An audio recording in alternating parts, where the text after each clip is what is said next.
Hello, everyone.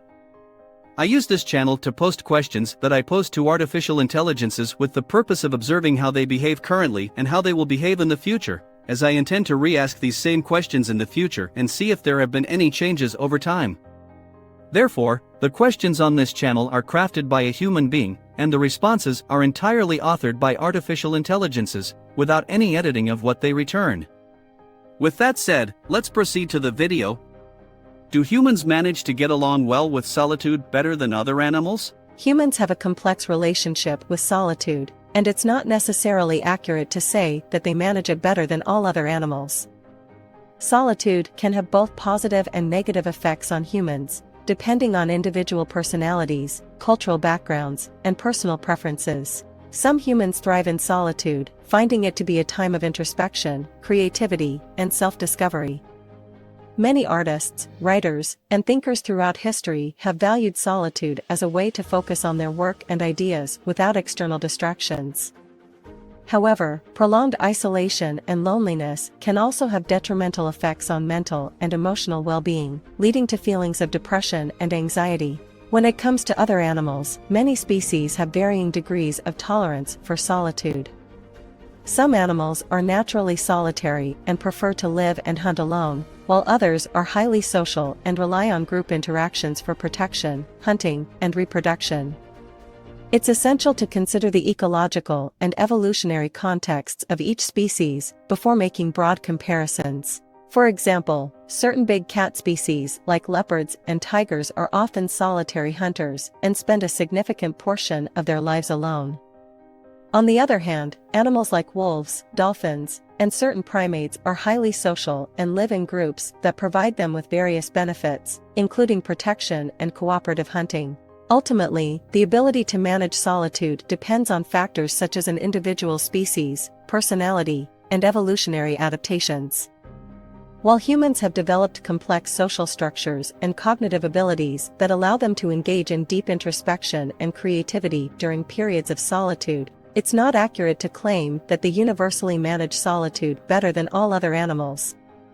Different species have evolved diverse strategies for coping with and benefiting from both solitary and social lifestyles. So, what is the impact of solitude on the human brain? Solitude can have various effects on the human brain, both positive and negative, depending on the duration and context of the solitude, as well as individual differences. Here are some key impacts. Cognitive reflection and creativity. Solitude can provide the brain with the opportunity for deep thinking, introspection, and cognitive reflection. When individuals are alone, they often have the space to explore their thoughts, emotions, and ideas more thoroughly. This can lead to enhanced creativity, problem solving, and the generation of new insights.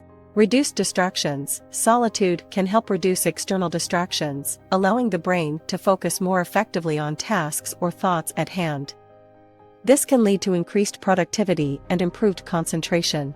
Emotional regulation. Solitude can provide a quiet environment for individuals to process their emotions and regulate their emotional states. It allows people to better understand their feelings, which can contribute to emotional well-being. Stress reduction. Spending time in solitude, especially in natural settings, has been shown to reduce stress levels. The brain can enter a state of relaxation and restoration when removed from the demands of social interactions. Neuroplasticity and learning. Solitude can facilitate learning and cognitive growth. Engaging in solitary activities that challenge the brain, such as reading, learning a new skill, or practicing a musical instrument, can contribute to neuroplasticity and the formation of new neural connections. Loneliness and negative effects. While some solitude can be beneficial, excessive or prolonged isolation can lead to feelings of loneliness and negatively impact mental health. Loneliness has been linked to increased stress, depression, and anxiety.